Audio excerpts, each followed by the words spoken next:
We're back with Lou Dominguez. The song you just heard is called The Runner Up. Lou, you wrote a couple love songs on here, and I was really struck by the way that they had this decency about them, values, just it feels like going through things the right way. Tell me how you approach writing a love song. United States of Debt was in a period where I got, I said, I want to start writing songs and I want to get, new songs and I want to get serious about it. And so, I really took the time to try to write songs that I was happy with. And I wrote this song and I showed it to a number of friends of mine who are songwriters, and they said, that sounds like Springsteen. And I didn't take that as a bad thing. I was like, oh, that's amazing because that's kind of what I was going for. Um, but when it comes to love, here's the thing.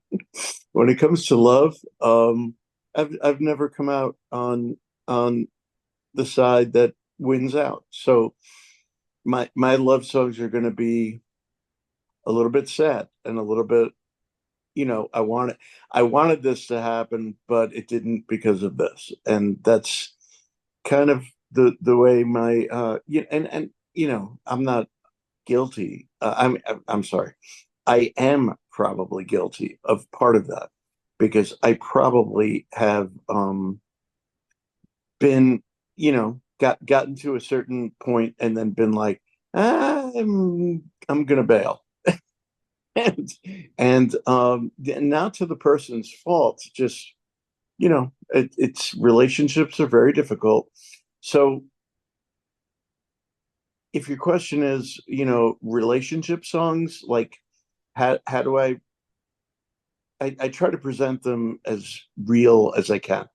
And I think I tried to do that on this album, and I think I think that it's not always a happy story. That's what I would say. Yeah, was the runner-up a real story? No, made it up. But I like the way It it, it it was a sad story, and I thought, okay, this guy's gonna go make another run at it, see if he can get back in her yeah, grace now yeah. that she's hurting, but he just said a It prayer was too for late. her. And I Yeah, thought that it was, was I think that's brilliant that you thought that because like I actually went through that process when I was writing it. Do I make this a he gets back with her? And I was like, no, like that's not real. Like the real story is he knew that it was over years ago, and so he gave up on it, but he he doesn't have any less love for her. That's what I would say. yeah, yeah, I just it's a nice way of thinking about how things could be. How I think it's a nice way of saying goodbye. That's what I think. I think that's what was at the heart of it. It's a nice way of saying, "Hey, we tried, didn't work. Goodbye." Like, and that's a hard thing for people to do, I think. yeah, I mean, your songs, you're not coming out on the winning end of those relationship songs, you're right.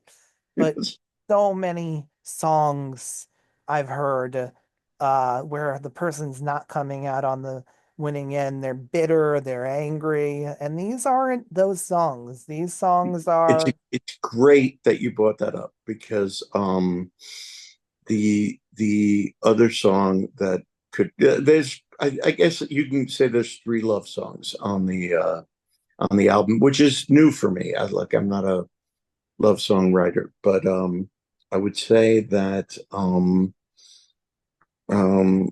last time again, I would say last time again, when I started writing it, I was that was a true story. And when I started writing it, I literally was just broken up with a woman who had a son. And I wrote this song and I wrote it from my perspective. And I showed it to a woman songwriter that's a friend of mine. And she basically said, "You sound like a jerk."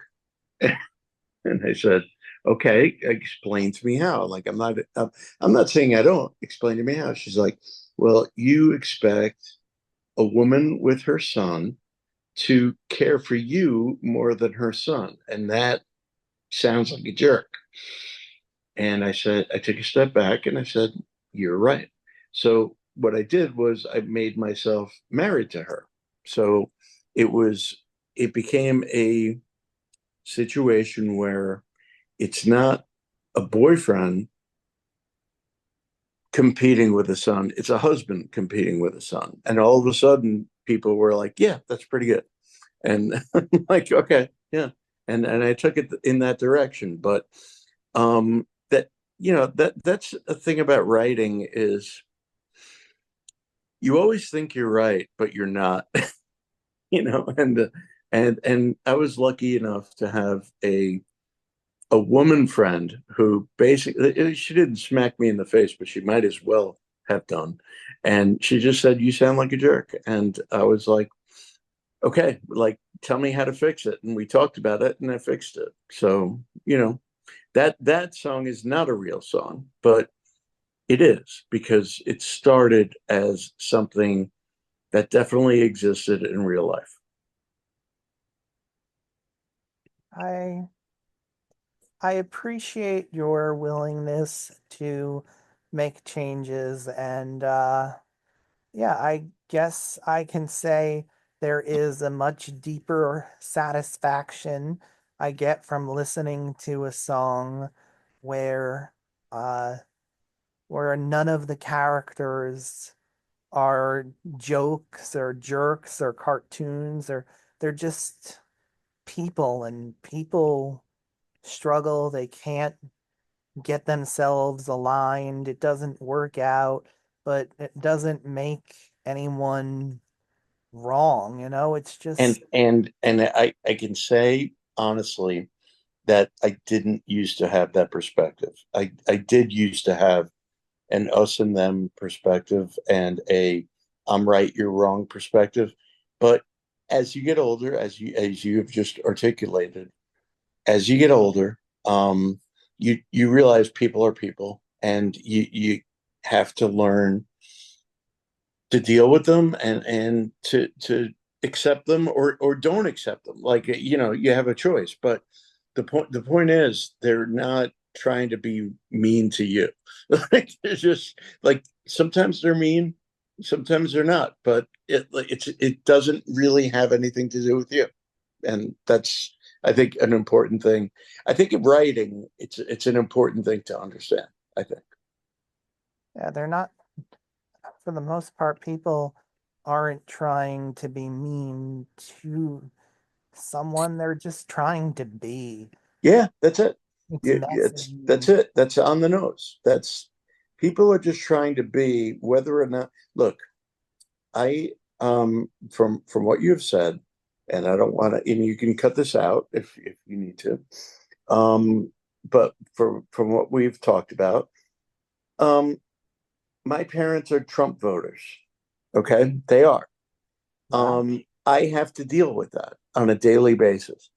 It doesn't mean that I have to deal with that with other people.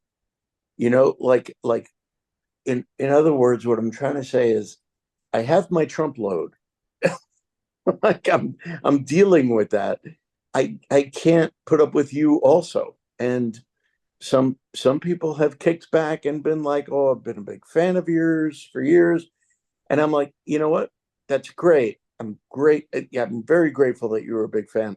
I have my Trump load." And so, like, that's just stuff that I think comes with age and comes with just everyday life, like I'm not going to throw away my parents, but I don't need you. You know what I mean? Like, yeah. I appreciate that. Um, it's a divided time, and Very divided time. Yes. we all need to have our sanity where we can find it. And no, we No, no, boundaries everything are you said is well said. Yeah. Yeah, you're right. I just have to make a personal decision whether I'm going to put up with my parents or put up with you. And I'm like, I'm putting up with my parents. They've done everything for me. So yeah, I'm going to put up with them. That's it. Yeah. uh I like to close out my interviews by having the artist pick a song.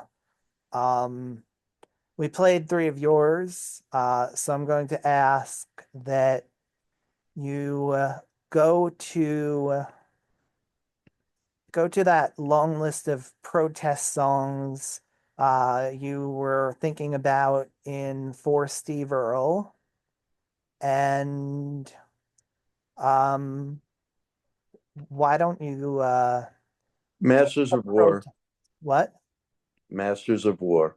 Masters of War. You Bob don't Dylan, even need Masters for of me to. War. The reason I picked that is because it could have been written yesterday. It could have been written yet, like, and a lot of people do political music, but it gets stuck in the 80s or the 90s or whatever the time period it is. This guy had the vision to make it all time. And that's to me, that's the best political song ever. All right, Masters of War.